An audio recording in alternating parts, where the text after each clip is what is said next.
Today we are visiting Kidwelly Castle. This is a Norman castle built between 1114 and about 1476 as a defence against the Welsh. I would have thought not going into Wales would be ample defence against the Welsh and would probably stop the Welsh feeling the need to attack you in the first place. That was of course not obvious to the Normans, who instead built this incredibly impressive castle.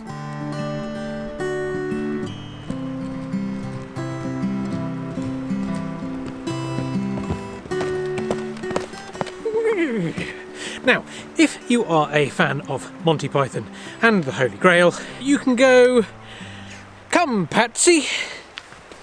Oh, yes, there's a reason for that. You see, this is the only castle in Wales that was used in the making of Monty Python and the Holy Grail. This is the very first shot of the very first castle that you see, and then when you do the close-up of the castle, that's in Scotland.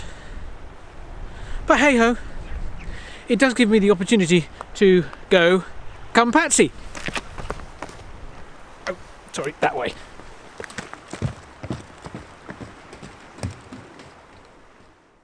As you come in through this rather spectacular entranceway, you are greeted with what looks like 6 choices. 6 rooms to go in. I shall go into the first one, on my left here. It's a dark room. It's very dark. Look how dark it is. Oh, it's got more. It goes on. It's all drippy. Ugh. Ooh. The gate bit. It's doors and doors and doors. Oh, it's completely black. Abort. Door number 1 was a bit too dark to go into and film. Door number 2 looks a bit more promising. It's got lights and stairs and they go down. So I'm guessing it's a dungeon. Let's go check it out. Door number 2 is a bit more fruitful, but when you come down into it, you got to be careful because I bumped my head on the lid and it hurt. And it's very deep steps, so not easy to get down into at all, but this is what's here. I'd say dungeon. There's nothing feature-wise in it, no fireplaces, there's 1 window. It's not an archer slit, it can't be, it's too high up. They'd have to really stand up on tippy toes and lean forward. So yes, it's a dungeon, and that window is designed to stop prisoners from escaping. Door number 3 is an information room. It has automatic lights. So this is where you come to read all about the history and see a model of the castle. And you've got armour. There's a fireplace in this room though, so not dungeon. So we're still in the gatehouse and we are going through door number 4. So very... Ooh. Ian is investigating this one, the room of door number 4. So I shall leave you in his capable hands as he explains what's here. Now that's a dungeon. The idea is that you would drop people in and then it's impossible for them to get out. That's quite a scary thought, isn't it, really? Fortunately, now, it's only used for people to drop money in. Door number 4 has even less headroom to get in through, and a big step. So don't stand up straight. It's another dark room. It's got windows, you can see the church from here. It's got some arrow slits, archer slits. So that brings us through the main doorway, and then we are into this quite large courtyard.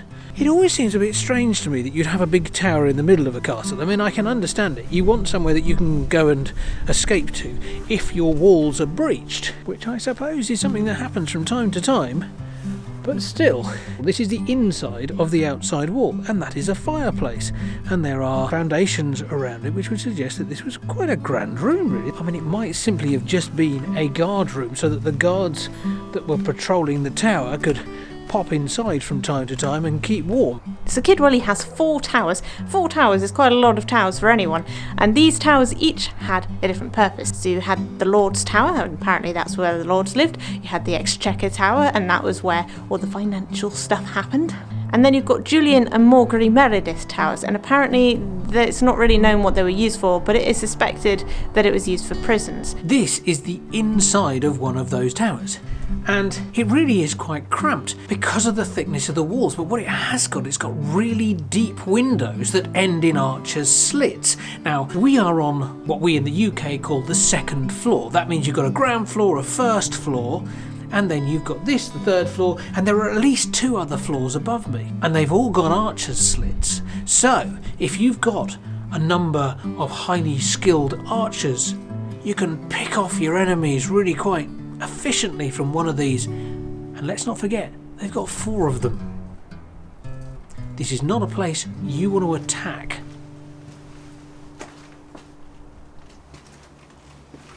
I don't want to attack it anyway. This is the inner ward. There you've got the Lord's Tower, there you've got the Financial Tower, and somewhere amongst this little pile of ruins was a chapel. So this was the luxurious heart of the castle, the place where all the lords and ladies like to kick back and probably eat.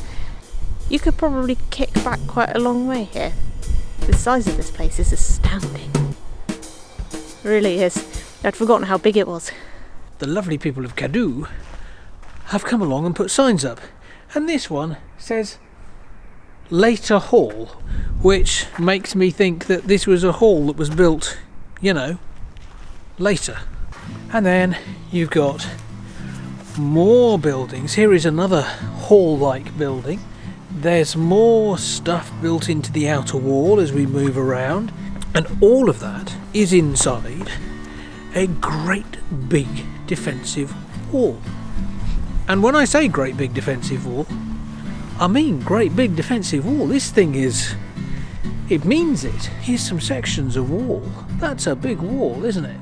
This one's very interesting because this has an oven. And that's an oven that's in good nick. It wouldn't take much to get that going again, would it really?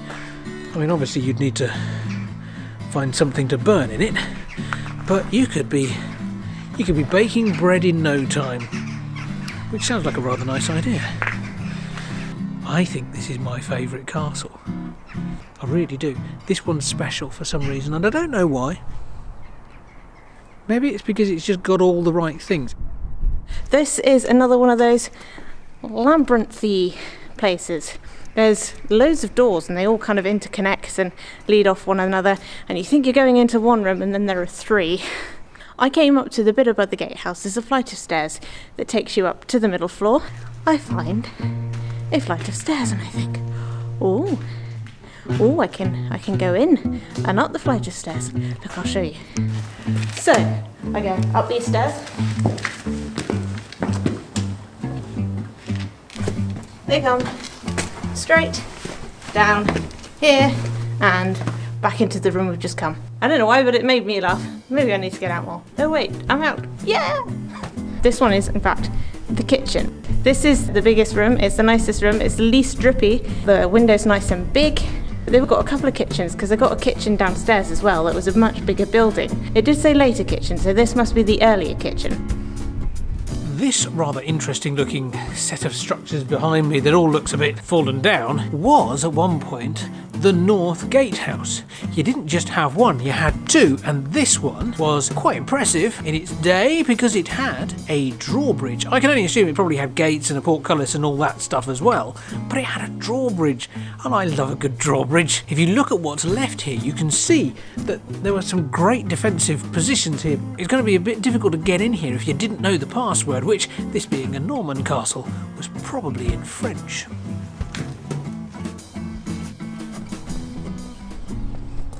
I should imagine if you were a guard patrolling the perimeter of this wall walk here, you'd pretty much be in the know about most things going on, because you've got the 4 important towers here. You've got the Lord's Tower, where they all lived. You've got the Financial Tower, and you can see as you walk around over there, which you can't walk to anymore, you could see over the kitchens. So you could really see life playing out beneath you and across from you. So I should imagine you'd have to be able to trust any guard that wandered this perimeter, because it'd be pretty tricky to keep a secret in this place. Just a thought.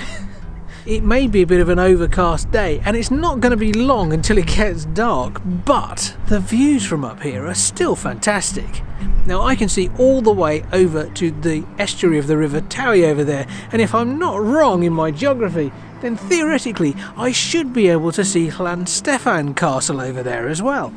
Of course my eyesight's not that good, but you know, with a telescope or a really long camera lens or something like that, now that's quite impressive. What did you think? I like it. I mean, admittedly, it is one of my favourite castles. And then there's the whole sort of excitement of the fact that, you know, Monty Python. I also like the fact that, I mean, if you think about it, it's actually named after a child's boot. Yes, it is. A kid's welly. Yeah. I think there are an awful lot of dungeons there. There are three on the entranceway, and then they've got an entire tower devoted to it as well. Well, you know, why not? If if you've got the room. Yeah. You know. So we've got 4 towers. What do we do with the other 3?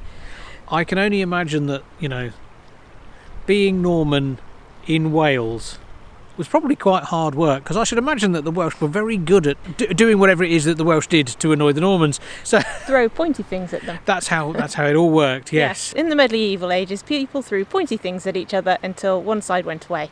Yes, I think that's how it works. That's history in a nutshell. Yes. You're welcome.